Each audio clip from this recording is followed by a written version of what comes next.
नमस्कार दोस्तों।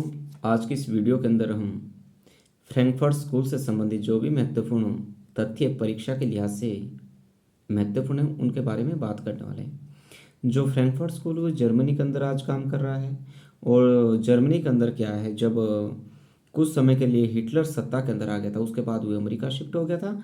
और जब हिटलर का शासन समाप्त हो गया द्वितीय विश्व युद्ध के समाप्ति के साथ, उसके बाद क्या हुआ, फिर से 1950-51 के अंदर क्या है, फिर से जर्मनी के अंदर शिफ्ट हो जाता है। फ्रैंकफर्ट स्कूल के अंदर क्या में नव मार्क्सवादी जो विचार है वो देखने को मिलते हैं।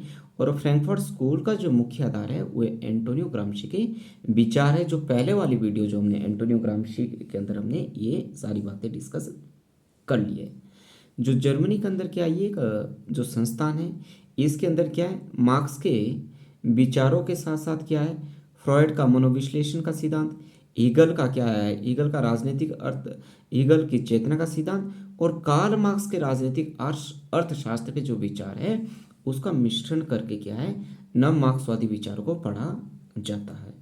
और जो फ्रैंकफर्ट स्कूल है दरअसल क्या ये ग्रामशी के विचारों पर ही आधारित है, जिसे कि हम नव मार्क्सवाद के नाम से भी जानते हैं। फ्रैंकफर्ट स्कूल के जो मुख्य स्कॉलर्स हैं उनमें फ्रैंकफर्ट स्कूल के थियोडोर एडोर्नो है, मैक्स हर्काइमर है, रॉबर्ट मार्कुंजे है और जुर्गेन हेबरमास है आदि विचारक है महत्वपूर्ण है। हवर्ड मार्कुंजे की जो महत्वपूर्ण रचना जो 1964 के अंदर पब्लिश हुई थी, उस रचना का नाम था one dimensional man studies in the ideology of advance industrial society, जिसके अंदर क्या हुआ है, जो मार्क्सवाद की और जो ग्रामशी की जो नव मार्क्सवाद का विचार है या फ्रॉयड का मनोविश्लेषण का सिद्धांत है या हीगल की चेतना की बात है, इन तीनों का जो मिश्रण करके क्या है इसको समझने की कोशिश कर रहे हैं। फ्रैंकफर्ट जो स्कूल का जो मुख्य काम है क्रिटिकल थ्योरी के माध्यम से काम करना है। उनका जो आलोचनात्मक सिद्धांत, मार्क्स के विचारों का आलोचनात्मक सिद्धांत करना इनका काम रहा है।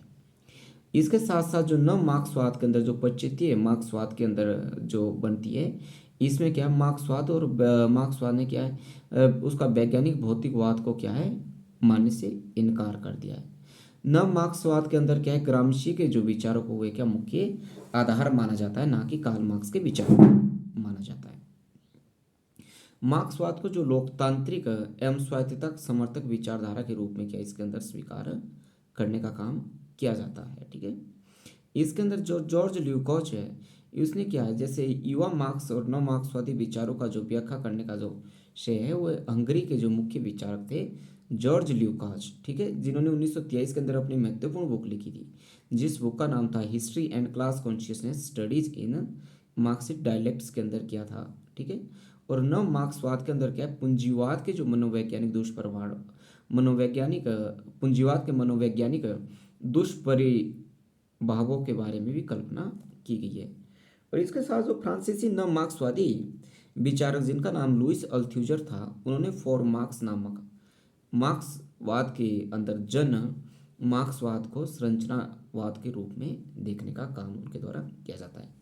एक ब्रिटिश विचारक था जिनका नाम था रॉल्फ लिवेंट, ने स्टेट इन कैपिटलिस्ट सोसाइटी के अंदर क्या है, राज्य को एक इंस्ट्रूमेंटल स्टेट का सिद्धांत दिया। ये भी नव मार्क्सवादी थे, जो कि क्या है एंटोनियो ग्राम्शी के विचारों पर ही आधारित ये जो फ्रैंकफर्ट स्कूल चल रहा है। इसके साथ साथ जो फ्रांसीसी जो नव मार्क्सवादी विचारक थे निकोस फोलोंचा, जिनकी जो महत्वपूर्ण बुक का नाम हुआ स्टेट पावर एंड सोशलिज्म है, में राज्य की इन्होंने भी क्या संरचनावादी रूप से व्याख्या करने का काम किया है। तो दोस्तों ये थे फ्रैंकफर्ट स्कूल से संबंधित जो महत्वपूर्ण तथ्य बन सकते थे उसके बारे में हमने बात की। और ये जो सारे के सारे जो तथ्य है आपकी जो परीक्षा के लिहाज से बहुत ही महत्वपूर्ण रहने वाले, ठीक है, क्योंकि नव मार्क्सवाद के अंदर क्या हम युवा मार्क्स के विचारों का क्या है अध्ययन करते हैं, युवा मार्क्स के विचारों को ही हम क्या है अपना केंद्र बिंदु मानते हैं। मार्क्सवाद के इसके अंदर हमें हिगलवाद की चेतना की व्याख्या भी देखने को मिलती है, जिसमें आर्थिक तत्व और चेतना, आर्थिक तत्व को भी स्थान दिया गया है और चेतना को भी स्थान दिया गया है, चाहे फ्रॉयड का मनोवैज्ञानिक वाद हो। ये जो फ्रैंकफर्ट स्कूल है जर्मनी के अंदर काम कर रहा है और इसका जो मुख्य काम है क्रिटिकल थ्योरी के संबंध में अपना ओपिनियन देना है। तो आपसे ये अपील है कि ये जो वीडियो आपकी परीक्षा के लिहाज से बहुत महत्वपूर्ण है और आप इसे ध्यानपूर्वक इस वीडियो को, छोटी सी वीडियो के अंदर क्या फ्रैंकफर्ट स्कूल से संबंधित जो महत्वपूर्ण तथ्य बन सकते थे, उसके बारे में हमने आज विस्तार से इस पर बात कर ली है। Thank you.